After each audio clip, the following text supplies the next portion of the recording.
Jesús, te damos muchas gracias porque nos has concedido nuevamente la enorme bendición de poder regresar aquí un miércoles en la noche, cansados del camino, Señor, sedientos de ti, Padre Santo. Te imploramos, Señor, que tengas de cada uno de nosotros misericordia en esta noche, que nos alimentes, Señor, espiritualmente, que, Señor, levantes, Señor, nuestros brazos caídos, Padre Santo, que nos permitas ver con más claridad, Señor, qué es lo que sucede en la cruz del Calvario, Señor, qué es lo que sucede en y con la resurrección de Cristo, Señor, qué es lo que procede, Señor, luego de que el Espíritu Santo desciende y viene a morar permanentemente en tu iglesia, Señor. Como te pedimos cada vez que nos reunimos, Señor, no venimos aquí deseosos de adquirir conocimiento bíblico, teológico, doctrinal. Lo que queremos es que tú nos enseñes, Señor, que tú abras los ojos de nuestro entendimiento y que nos capacites por tu gracia y el poder de tu Espíritu para poder aplicar en nuestra vida estas verdades, estos principios que quizás son parte de nuestro intelecto, Señor. Queremos que no se queden ahí, queremos aplicarlos, Señor, y que nos ayuden a permitir que tú reines, Señor, que tú seas el rey de nuestra vida, de nuestro corazón, de nuestro hogar, de nuestro matrimonio, de nuestra familia, de nuestras finanzas, Señor, de nuestras relaciones, de nuestras prioridades, Señor, de todo. Que seas tú el Señor como tú mereces ser, Padre Santo. Te suplicamos por el pastor Tim, que le conceda salud física, espiritual, relacional, por su amada esposa, Señor, por su salud. Levantamos delante de ti en esta hora. Te rogamos por el pastor Marcel, Señor, y por los que están enseñando en esta noche en Seedlings y las personas que te sirven en la guardería, Padre Santo. Gracias, Señor. Gracias porque tú eres fiel. Gracias porque tú todo lo conoces, nada te sorprende, Señor. Y lo que anhelamos es que nos capacites para echar sobre ti toda nuestra preocupación, toda nuestra ansiedad, Padre Santo, y que podamos reconocerte como Salvador primero de nuestra alma y Señor de nuestras vidas, para que entonces, Señor, tú puedas hacer lo que tú quieres hacer, que es ser nuestro pastor. Y como tú has prometido, si tú eres nuestro pastor, nada nos faltará, Señor. Así que enséñanos, renueva nuestro entendimiento, Señor. En el nombre de Jesús, amén. Ok, regresamos, ya estamos próximos probablemente a terminar, quizás en lo que resta de año, este ciclo de Matete que hemos titulado Soli Deo Gloria, solo para la gloria de Dios. A través de este ciclo, como ya sabemos, hemos estado considerando lo que Dios dice acerca de distintas cosas, distintos aspectos, distintos renglones de la vida del creyente, lo que Dios ha expresado en cuanto a cómo un ser humano es salvo, cómo un ser humano es santificado, separado de sus formas viejas de vivir, cómo el ser humano eventualmente, como es el caso que estamos considerando ahora, habrá de ser glorificado. En otras palabras, hemos estado considerando doctrinas bíblicas y pues el énfasis ha sido, lo que le hemos solicitado a nuestro Dios, es que nos permita entender qué es lo que sucede en la cruz del Calvario. Cada uno de nosotros desde temprano en nuestra vida, debido a nuestra herencia cultural española, hemos sido expuestos al cristianismo, expresado mayormente a través del catolicismo, pero algunos de ustedes también a través de otras denominaciones o expresiones de la fe cristiana. La cruz de Cristo es central. Para algunas personas los símbolos de una cruz pues tienen una connotación seria. Algunas personas no entienden correctamente cómo eso debe ser aplicado a la vida de ellos, ¿verdad? Pero el punto es que la cruz tiene un significado enorme para cada uno de nosotros. Como le he compartido tantas veces, de pequeño en mi casa habían toda clase de crucifijos, que es la imagen de la cruz con el cuerpo de Jesucristo attached to it, right? y pues mi herencia religiosa, la Iglesia Católica, Primera Comunión y todas las cosas que se enseñaban, y entre otras cosas, hacerse la señal de la cruz, esto era parte de mi vida desde pequeñito, y fue parte de mi vida hasta que vine aquí relativamente a los Estados Unidos, que es cuando pues Dios me salva, Dios me llama. Y pues es precisamente en ese momento, en ese día de mi salvación, donde pues empiezo a cobrar un entendimiento distinto con relación a la cruz de Cristo. En ese día en particular, una de las cosas que sucedió que yo recuerdo con claridad fue como un entendimiento, como algo, como una iluminación que me permitió establecer una correlación entre mi vida, mi persona y lo que había pasado en la cruz del Calvario 2000 años atrás. Ese es el primer día que yo recuerdo que yo establezco una relación entre Edwin Torres Romero y lo que pasó en la cruz del Calvario. Right?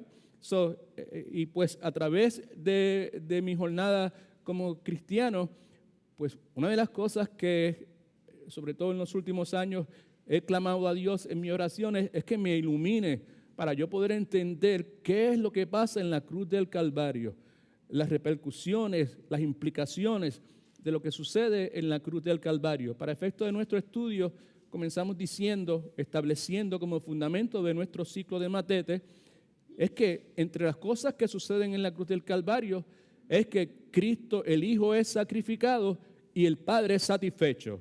Y esas dos verdades, a través de las distintas doctrinas bíblicas que hemos considerado, han estado presentes. Cristo es sacrificado, el Padre es satisfecho.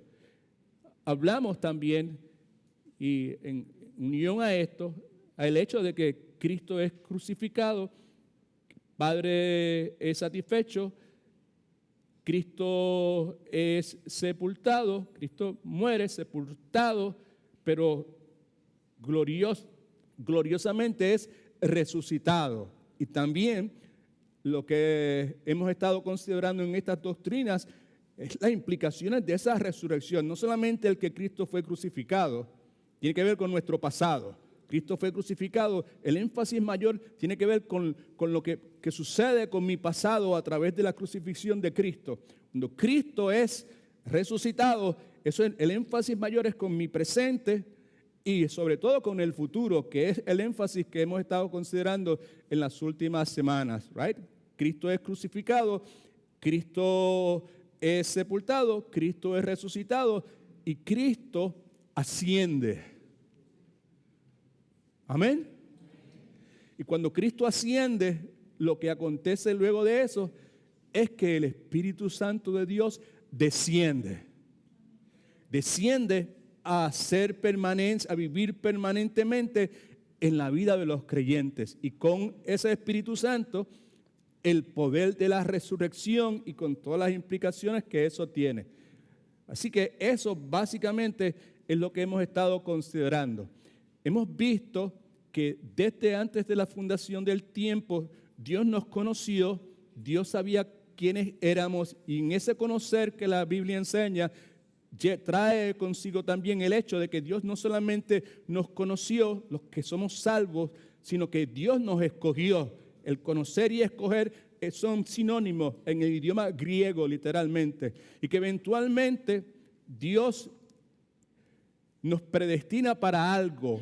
Dios establece un destino para cada uno de los que son cristianos.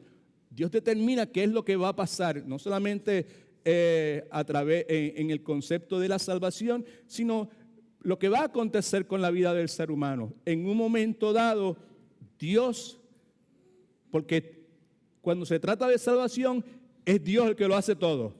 Amén. Right. En un momento dado, Dios nos da un llamado, Dios nos llama y las circunstancias de ese llamado varían, no son idénticas.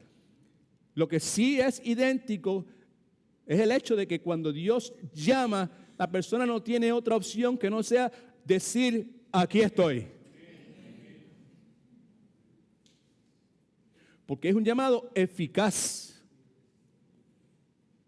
Y luego Dios nos justifica, nos declara justos a través de lo que Cristo hace.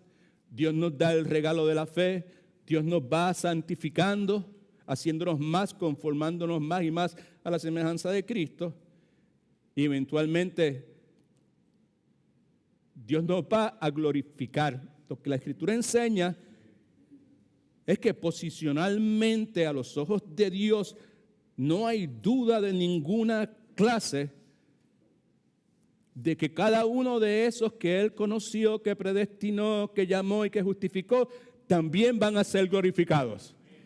Por eso es que cuando habla sobre el particular, el tiempo que utiliza para hablar es presente o como algo que ya sucedió. A los que justificó, también los glorificó. No dice los va a glorificar, sino dice que los glorificó en el presente.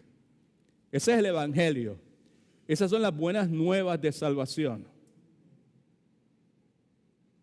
Lo que el estudio de Matete, que Matete quiere decir discípulo, se propone, la finalidad es que podamos escudriñar la Escritura, no las opiniones del pastor o el que enseña, mayormente el énfasis en la Escritura, por eso es que tienen todas estas notas con todos esos pasajes bíblicos,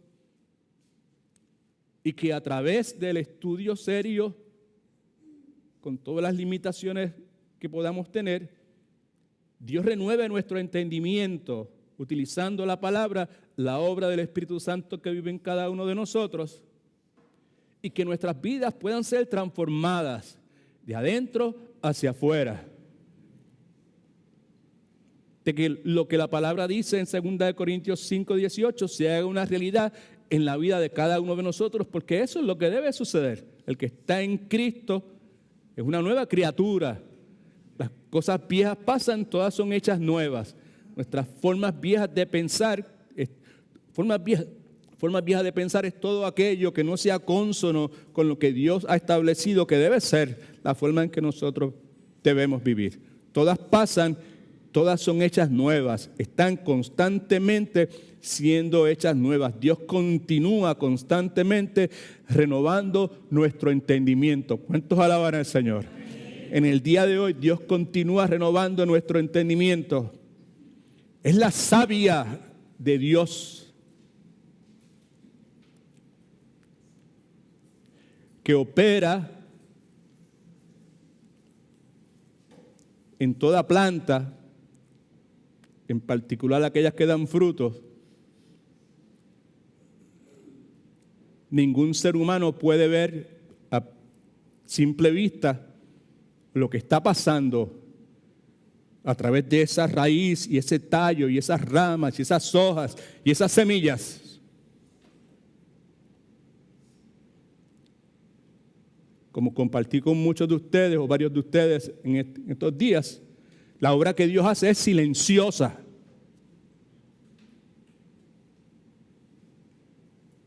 Y en esta hora, en este momento, si usted y yo somos de Cristo, la savia de Dios está haciendo su obra en cada uno de nosotros. No importa los traspiés que pudimos haber tenido en este día, no importa nuestra indiferencia, no importa lo que haya pasado, ni bueno ni malo. Dios ha estado trabajando en cada uno de nosotros y continuará haciéndolo durante el tiempo que estemos justo en esta noche. Así que habiendo establecido eso, pues regresemos entonces a las notas que tenemos. Como siempre es mi costumbre ponerle un título al set de notas que les concedemos.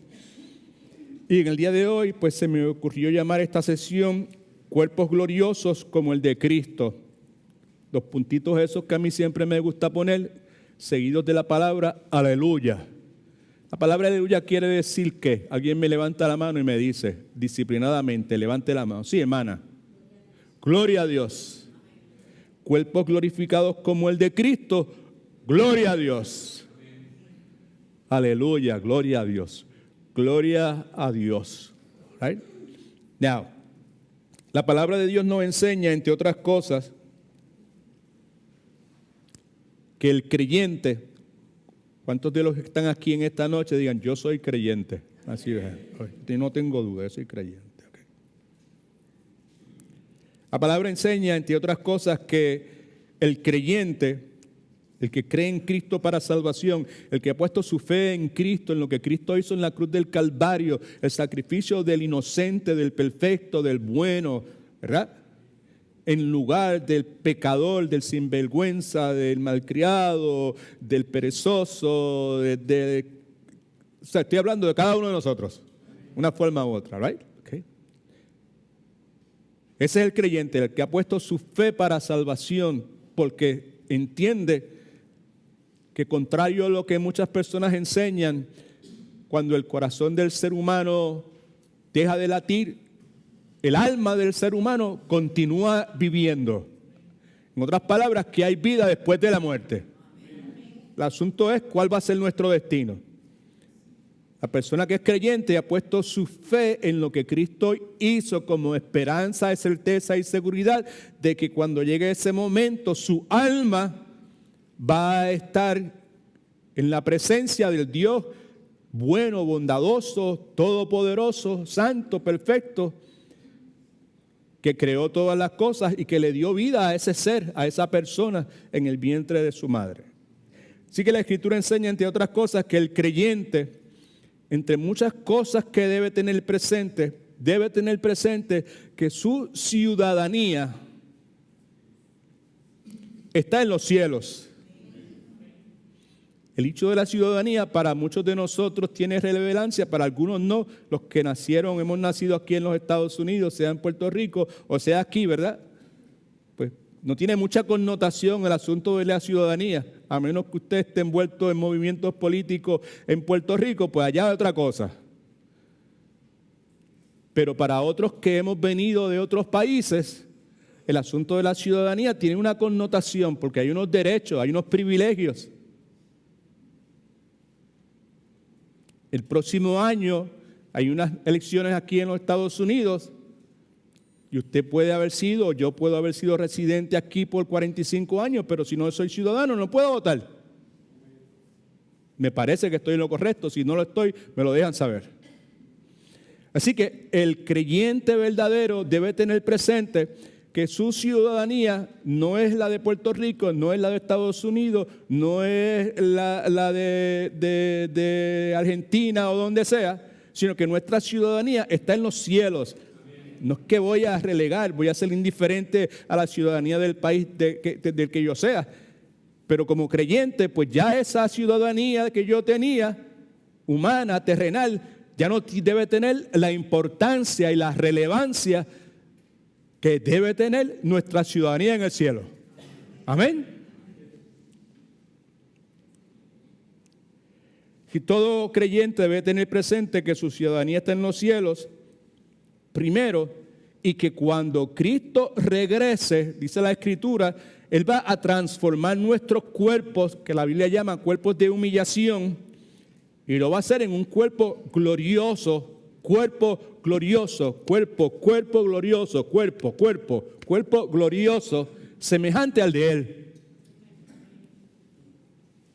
Miren sus notas en Filipenses capítulo 3, versículos 20 y 21, cómo Pablo relaciona estos dos conceptos que acabo de decir en estos dos pasajes bíblicos. Pablo dice, pero nuestra ciudadanía está en los cielos.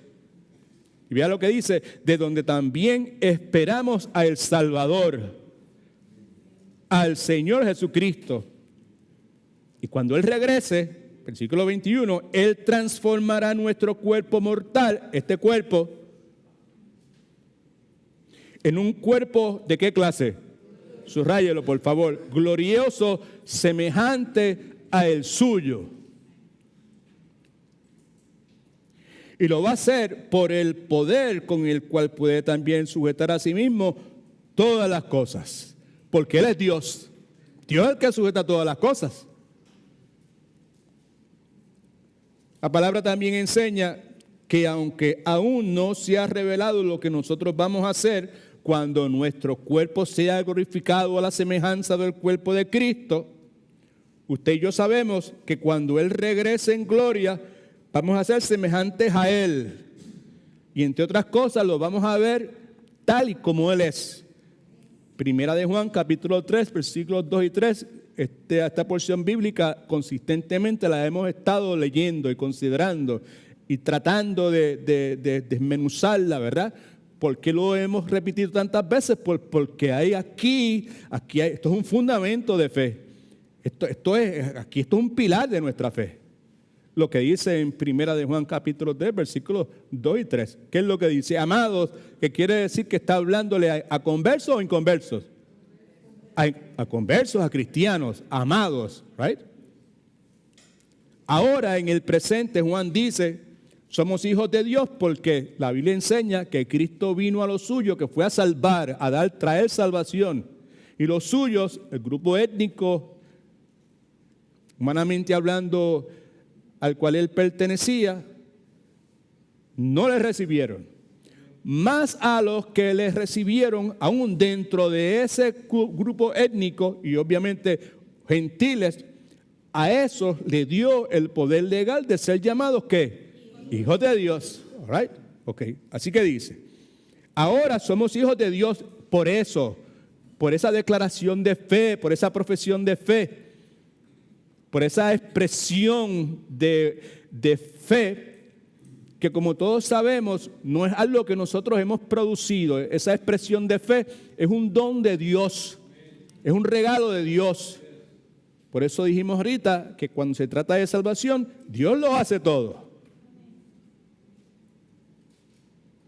Somos hijos de Dios y aún no se ha manifestado lo que hemos de ser. Soy hijo de Dios, el Espíritu Santo vive en mí.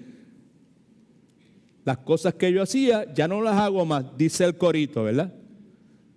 Soy una nueva criatura. Ahora no vivo yo, sino Cristo vive en mí. Pero a pesar de todas esas cosas que son mínimas, son grandes, son enormemente grandes, ¿verdad? ¿Okay? Pero comparado con lo que está por verse, es nada. Son migajas probablemente, ¿ok? Ahora somos de Dios y aún no se ha manifestado lo que hemos de ser, pero sabemos, totalmente convencidos, sin duda de ninguna clase, porque el Espíritu Santo vive en nosotros y es el que nos da esa certeza y esa seguridad. ¿Alguien dice amén? Pero sabemos que cuando Cristo se manifieste, se revele, right? ¿Seremos qué? Subrayelo, por favor. Seremos semejantes a Él. Esto no lo estoy diciendo yo, eso lo dice la palabra de Dios. Seremos semejantes a Él. ¿Seremos dioses? Pues claro que no, obviamente no. Right? Continuaremos siendo creación, pero en alguna forma seremos semejantes a Él. El hecho nada más de que es de esa forma debe provocar gozo, alegría, levantar el ánimo de cada uno de nosotros verdaderos creyentes. Y debe ser razón, motivo de nuestra preocupación. Debe ser razón de nuestra oración, motivo de oración. ¿Qué debe ser motivo de nuestra situación? El deseo, el anhelo, la sed, el hambre de que verdades como estas, ¿cuáles verdades? De que cuando Cristo se manifieste seremos semejantes a Él. Debe ser motivo de nuestra oración, Señor. Yo te suplico, yo te ruego, Señor, que me abras los ojos del entendimiento y me permitas tener, por más chiquita que sea, Señor, por más poquito que sea, Señor, un poquito más entendimiento de lo que me espera. Y que lo que me espera y la certeza y la seguridad, porque así sabemos, ¿verdad? Esa seguridad y esa certeza, que sea real en mi vida y que gobierne mi vida. Y que traiga mis pensamientos cautivos a la persona de Jesucristo y que remueva mi vida de las prioridades y los deseos y los issues de esta vida. Cuando Él se manifieste seremos semejantes a Él. Y lo que es precioso aquí es que porque lo veremos tal como Él es. Subraye eso, por favor. Porque la Escritura dice que nadie puede ver a Dios. Pero va a llegar un momento en que lo vamos a poder ver como Él es. ¿Cómo es que se llama la lección del día de hoy? Por favor, me dice alguien. La única forma en que podemos hacer eso es con un cuerpo glorificado, con ojos glorificados. Gloria al Señor. Pero entonces el versículo 3, le dije que era un pasaje crucial. Aquí es donde está la urgencia para nosotros. Todo aquel que tiene esa esperanza en Él. ¿Cuántos tienen esa esperanza en Él? Right? Ok. Gloria a Dios. Todo aquel que tiene esa esperanza en Él, en Cristo, by the way, ¿qué hace? Se purifica a sí mismo. En otras palabras, ¿cuáles serían cómo lo expresaría John Owen? ¿Qué haría? Gracias, hermana, usted está hoy inspirada. Exactamente, sí. Otras palabras, todo aquel que tiene esta esperanza en Él, John Owen diría, mortifica a sí mismo, mortifica el pecado en sí mismo, ¿verdad? Se purifica a sí mismo, santifica, se separa, ¿verdad? Así mismo es de la forma vieja de vivir, de pensar, ¿verdad? ¿Okay? Como hemos dicho ya tantas veces, purificarse a sí mismo, pues requiere pues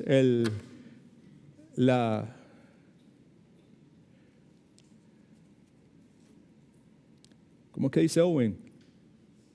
Dímelo otra vez. Requiere la mortificación del pecado y de la carne. Right? Okay. Y como hemos dicho ya tantas veces, pues para mortificar el pecado, ¿cómo se hace eso? Una de las formas clásicas en que se mortifica el pecado es que no haciendo qué, no alimentándolo, right? No alimentándolo. Y si tú no alimentas la carne, ¿verdad?, que hay en nosotros, pues eventualmente se va a tener que morir de hambre, right? Y es la forma más efectiva de hacerlo, pero esos son otros 20 pesos, ¿ok? Así que dice, todo aquel que tiene esta esperanza en Él se purifica a sí mismo, así como Él es puro. Alabado sea el nombre del Señor Jesucristo, ¿ok? Now, lo que nos dice Juan es que cuando Cristo regrese seremos conformados de forma perfecta a la imagen de nuestro Señor y seremos como Él. En cuanto a el hecho, seremos como Él. ¿En qué consiste eso de ser como Él? Seremos como Él en cuanto al hecho de que como la naturaleza de Cristo está libre del pecado, pues seremos semejantes a Él en cuanto a ese particular. En cuanto al hecho de que nuestra humanidad estará libre de pecados. Ya no tendremos pecado y habremos sido liberados de las consecuencias del pecado también.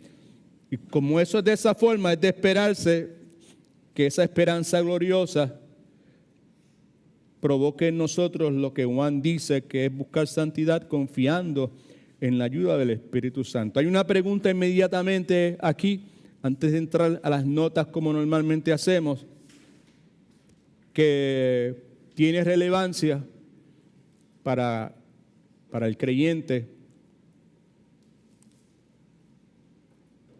para unos más que otros, debería para todos nosotros tener gran relevancia. ¿Okay?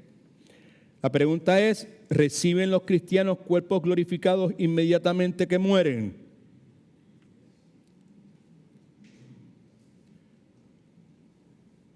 Segunda de Corintios capítulo 5, versículos del 6 al 8, right, nos dice, entre otras cosas, que el creyente es llevado directamente a la presencia de Dios en cuanto muere.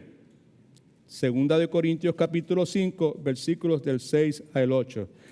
Pablo dice, inspirado por el Espíritu Santo, así que vivimos confiados algunas veces, siempre. Vivimos confiados siempre y sabiendo que entre tanto que estamos en el cuerpo, subraye eso, y entre estamos en el cuerpo, estamos ausentes del Señor. Subraye todo eso. Por fe andamos, no por vista. Pero estamos confiados y más aún queremos estar ausentes del cuerpo y presentes del Señor. ¿Okay? En otras palabras, Pablo argumenta No es muy complicado, es simple. Que el estar ausentes del cuerpo es equivalente a estar ¿dónde? Presentes en el Señor. Equivalente. Si una persona, si un cristiano está ausente del cuerpo, está hablando del alma del creyente, amén. Right? Eso implica, lo que Pablo nos está enseñando, es que esa persona inmediatamente va a estar presente con el Señor. No es muy complicado, como le acabo de decir. Cristo, nuestro Señor, habla en términos similares cuando se dirige a uno de los ladrones que estaban, uno a la izquierda y uno a la derecha. Cristo se dirige a uno de ellos, luego de que éste hace unas manifestaciones de censura para con el otro. ¿Cuántos saben de lo que estoy hablando? Right, okay, right. Y Cristo le dice, de cierto te digo, que hoy estarás conmigo en el paraíso.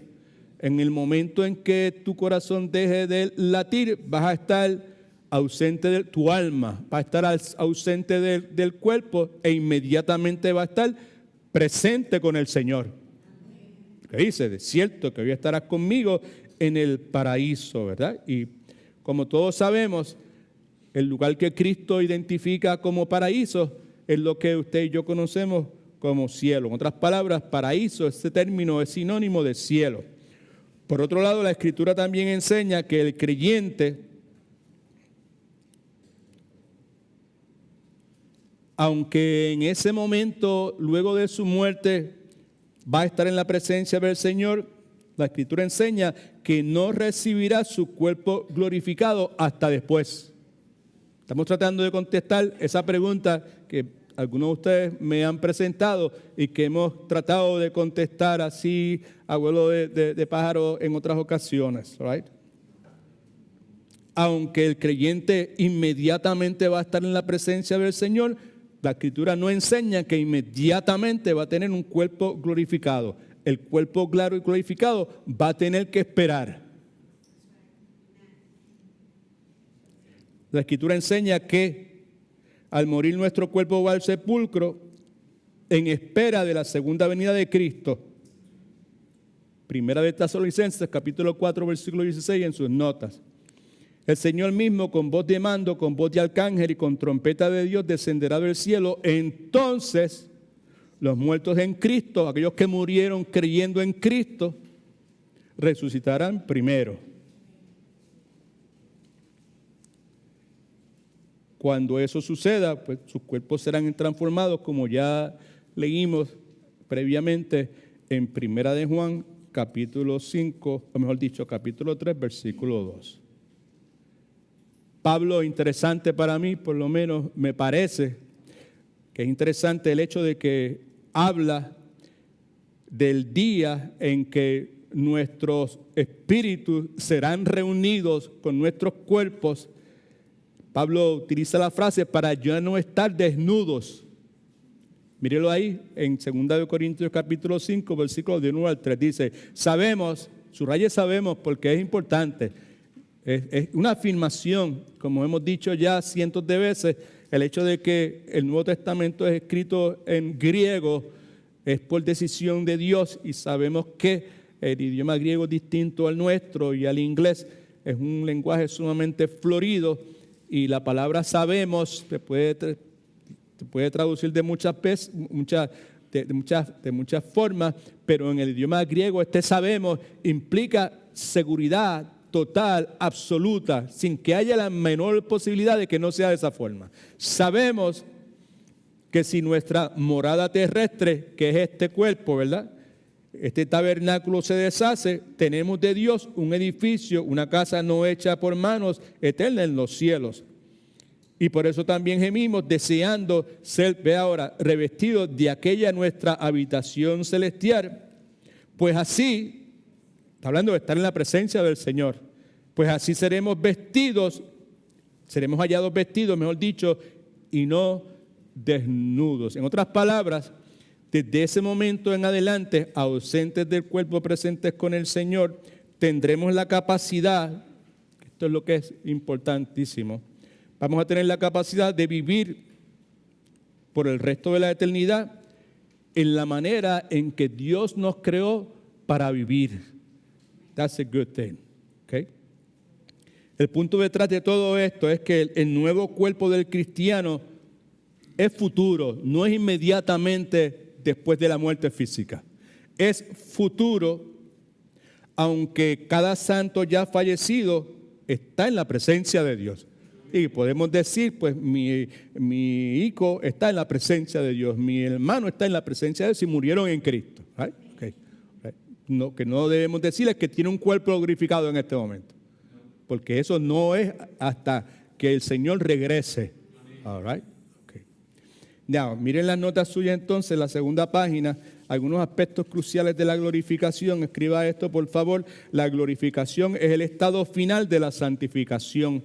La glorificación es el estado final de la santificación. Si la glorificación, levante la mano, no grite todo el mundo, por favor. Si la glorificación es el estado final de la santificación, se me ocurre preguntarle, ¿cuál es el estado primario de la santificación? ¿Qué es lo que tiene que suceder antes de la santificación?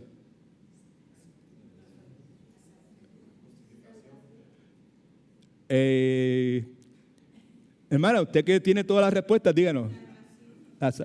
Sí, pero la salvación tiene distintas cosas, ¿verdad? ¿Sabe? ¿Qué es lo que...? La regeneración, all right, okay. Nadie puede ser santificado a menos que haya sido regenerado, all right. Y todo aquel que es regenerado va a ser santificado, y la culminación de esa santificación es lo que conocemos como la glorificación. Alabado sea el nombre del Señor Jesucristo, cuando nuestros espíritus serán reunidos con nuestros cuerpos. Amén. Right?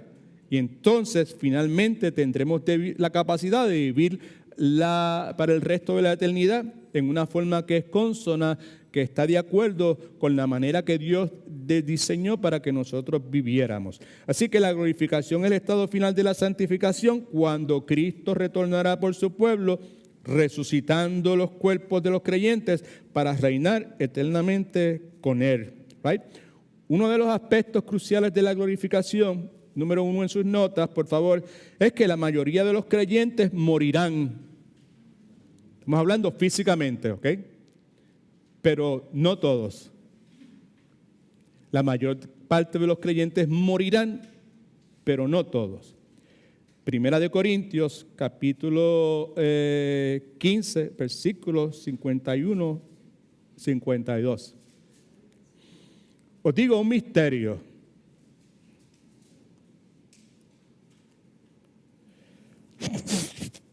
No todos, ¿qué?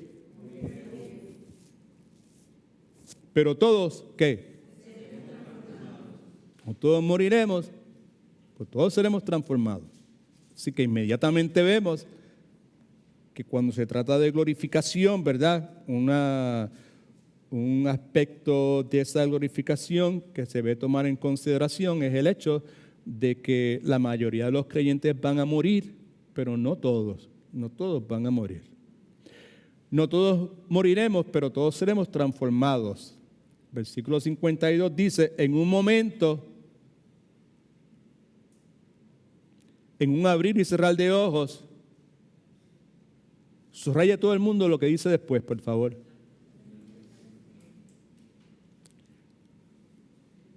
A la final trompeta.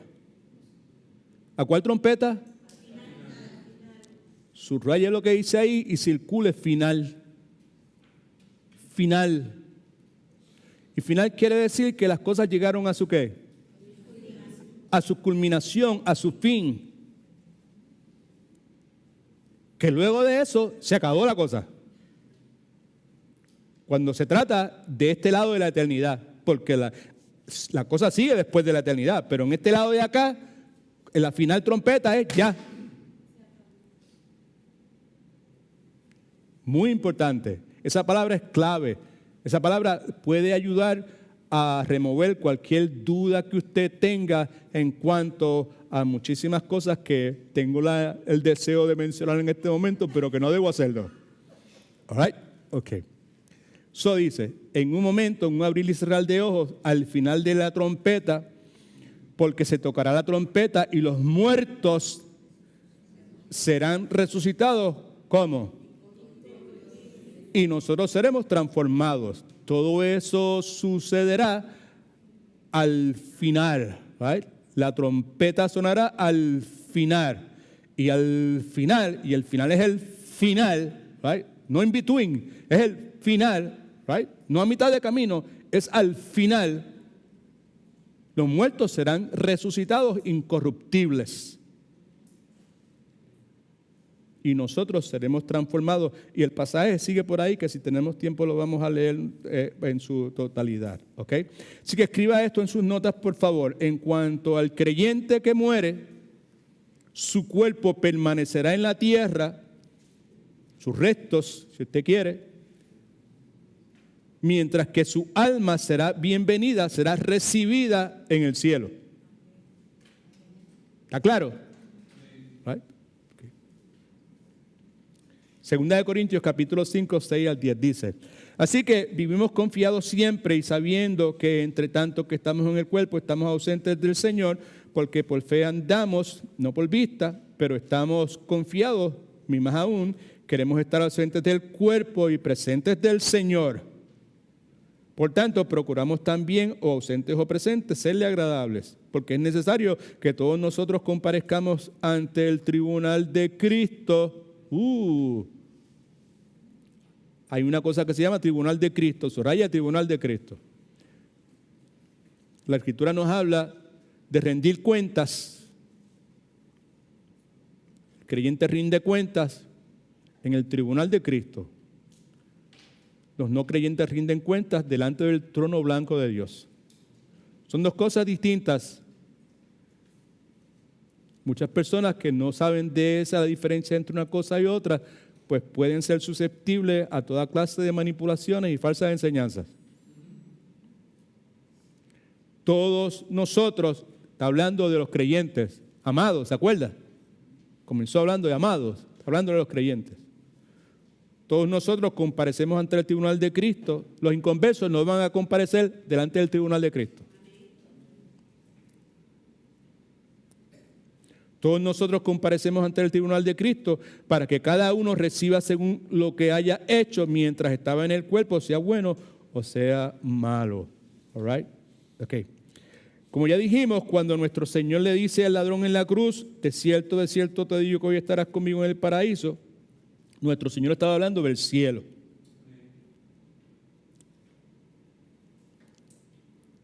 La mayor parte de los creyentes morirán, pero no todos.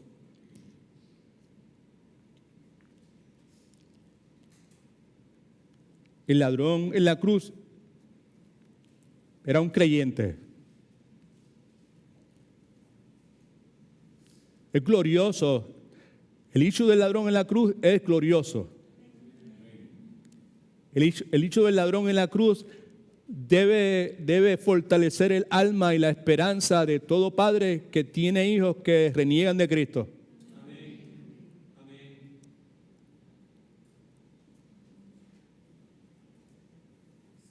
En nuestros países, por la herencia hispana que tenemos, se repiten muchos refranes. Dime con quién andas.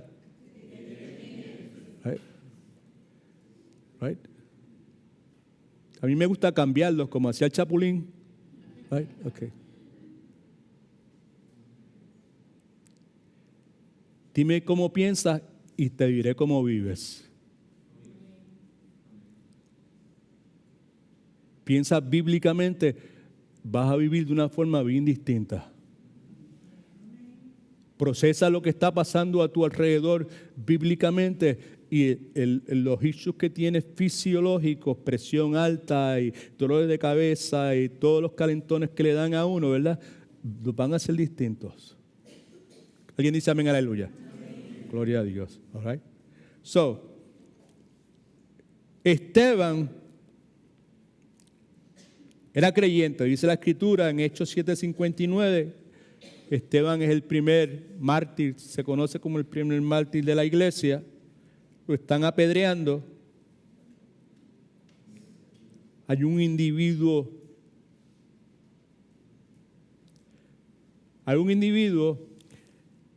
que en ese momento es hijo del diablo presente.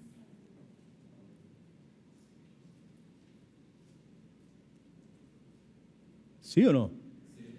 Bien hijo del diablo, pero bien entregado y feliz y orgulloso de serlo. Fariseo de fariseos. A los que Cristo le dijo, ustedes son ¿de quién? De vuestro padre el diablo, right? Okay. Está consintiendo, está dando el sello. Sí, este es uno de los que necesitamos tumbarle la cabeza. Este es uno de los que cree en Cristo, este es uno de los cristianitos. Amén. Right, okay.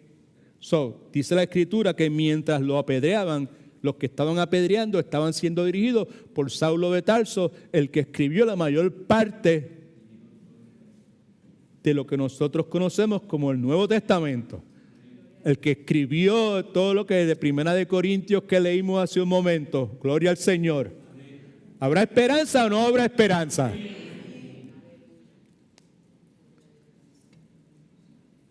Alabado sea el nombre del Señor. Mientras lo apedreaban, Esteban oraba, qué forma gloriosa de morir, y decía, Señor, ¿qué dice? Recibe mi espíritu. Alabado sea el nombre del Señor. ¿Okay? Así que Cristo estaba hablando del cielo cuando le dice a el ladrón en la cruz, de cierto te digo que estarás conmigo en el paraíso. Y el escritor de Hebreos, refiriéndose al cielo, dice lo siguiente, Hebreos 12, 22 al 24. Vosotros en cambio os habéis acercado al monte de Sión, a la ciudad del Dios vivo, la Jerusalén no física, sino la Jerusalén ¿de qué clase? Celestial. Importante también. A la compañía de muchos millares de ángeles, ángeles que adoran y le sirven a Dios, y también a la congregación de los primogénitos que están escritos en los cielos. Os habéis acercado a Dios, juez de todos, a los espíritus de los justos hechos perfectos. Esos son creyentes. Son espíritus particulares que se portaron bien y se portaron mejor que otras personas. Y eso se refiere a los que se les ha adjudicado la justicia de Cristo. Los que han experimentado la justificación.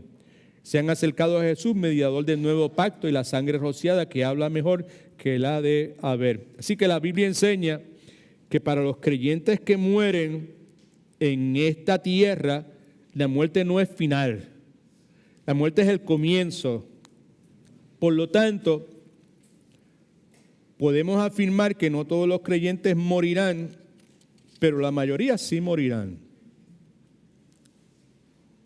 Lo segundo que tenemos delante de nosotros es que para el creyente la muerte no es final, que es lo que acabo de decir.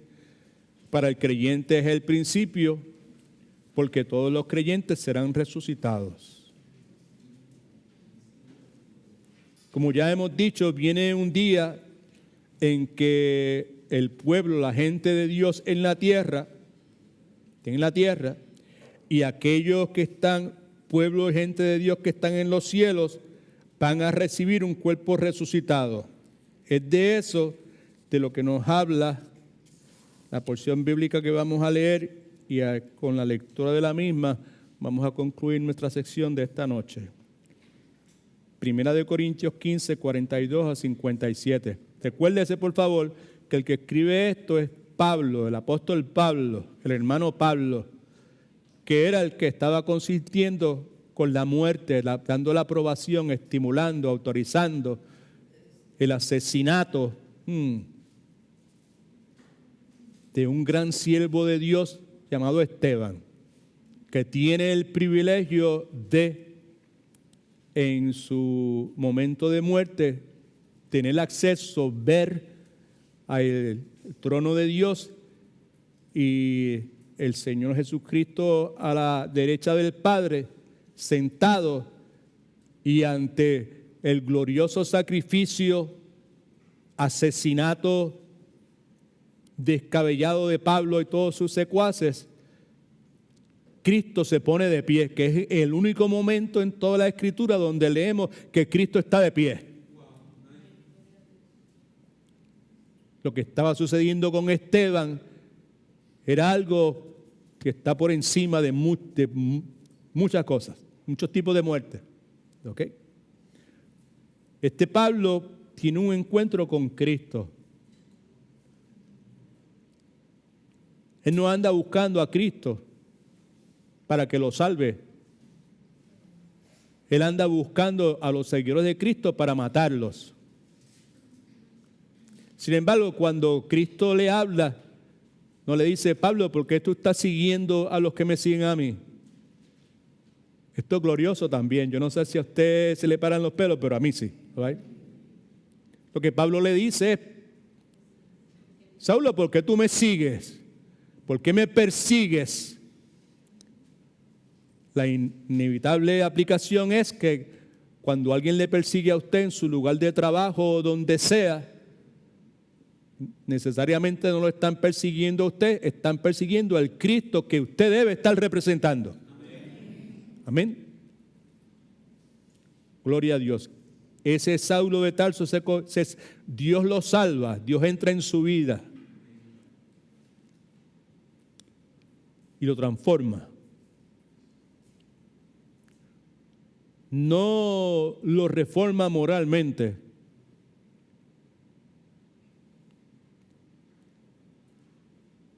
Dios lo transforma.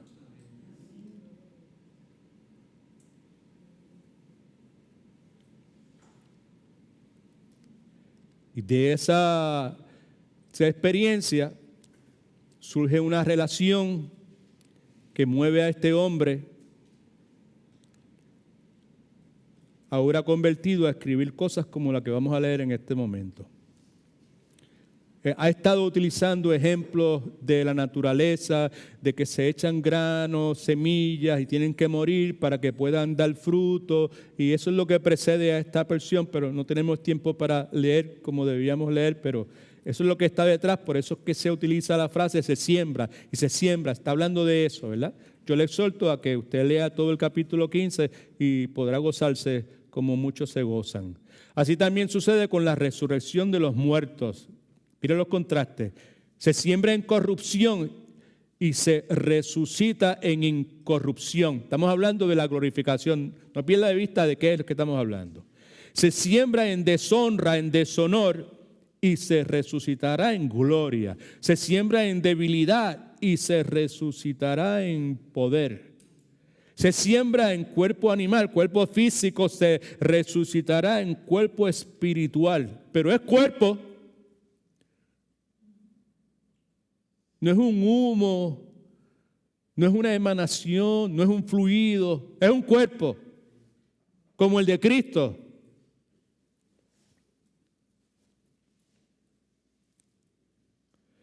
Hay cuerpo animal físico y hay cuerpo espiritual. Hago esa clarificación porque muchos de nosotros hemos sido expuestos a toda clase de enseñanza falsa y esa es una de ellas.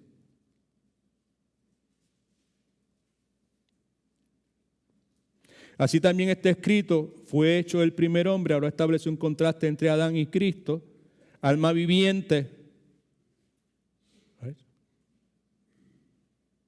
Eso es citando, Pablo está citando ahí en Génesis capítulo número 1. El postrer Adán, Cristo, es espíritu que da vida a los que están muertos espiritualmente. Pero lo espiritual no es primero, sino lo animal, lo físico y luego lo espiritual. El primer hombre es de la tierra terrenal, el segundo hombre, que es el Señor, es del cielo. Conforme al terrenal, así serán los terrenales. Y conforme al celestial, así serán los celestiales. Y así como hemos traído la imagen del terrenal a Adán, traeremos también la imagen del celestial, que es Cristo. Por eso vamos a tener un cuerpo glorificado como el de Cristo. Perdone que vaya tan rápido.